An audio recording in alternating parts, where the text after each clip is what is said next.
Welcome back to Ask Literature. Today we're delving into the fascinating world of classicism, a movement that has shaped literature, art, and philosophy for centuries. When we think of classicism, we often conjure images of ancient Greece and Rome, but its influence extends far beyond those civilizations. So, what exactly is classicism and why is it so significant in the literary canon? Let's explore. Classicism refers to a set of ideals and aesthetic principles derived from the literature and culture of ancient Greece and Rome. This movement emerged as a reaction against the emotional excesses of the Baroque period, focusing instead on reason, order, and harmony. It emphasizes clarity, balance, and restraint, believing that true beauty can be found in the adherence to established forms and structures.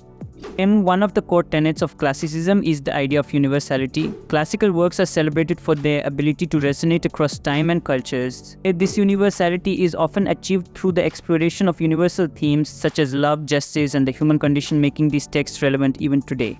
Think about Homer's Iliad and Odyssey or Virgil's Aeneid.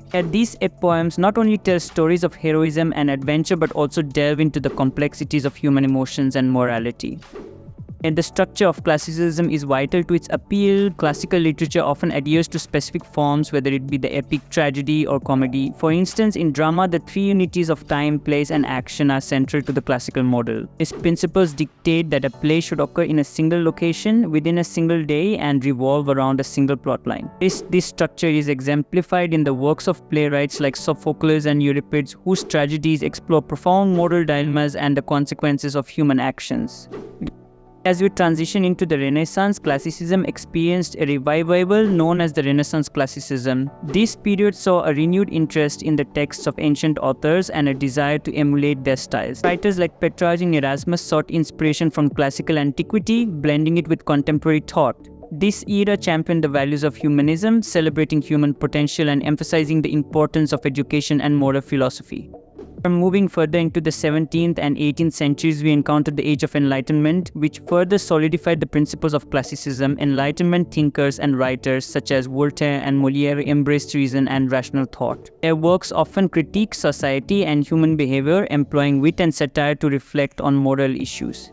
Molière's comedies, for example, are perfect illustrations of classical principles, showcasing a structured narrative and a focus on human folly.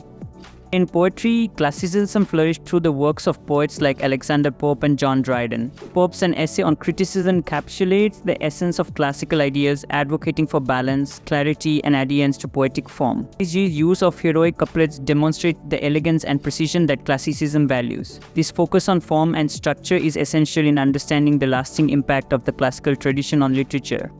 As we look beyond the boundaries of the Renaissance and Enlightenment, classicism continued to influence later movements, including neoclassicism in the 18th century. This period sought to revive classical ideals while adapting them to contemporary tastes. Writers like Samuel Johnson and Jonathan Swift incorporated classical themes and forms into their works, often critiquing the social and political landscapes of their time. And the influence of classicism is not limited to literature, it extends into the visual arts and music as well.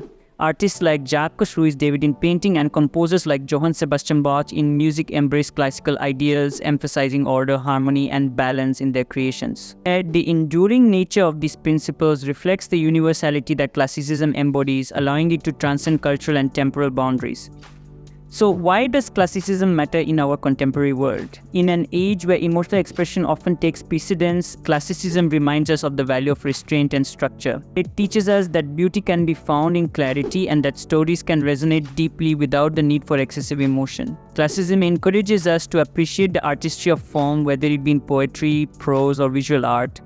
Moreover, the themes explored in classical works remain relevant today. Issues of love, honor, and the quest for meaning are timeless and continue to resonate with audiences. Classicism encourages us to reflect on our humanity and the values that define our existence.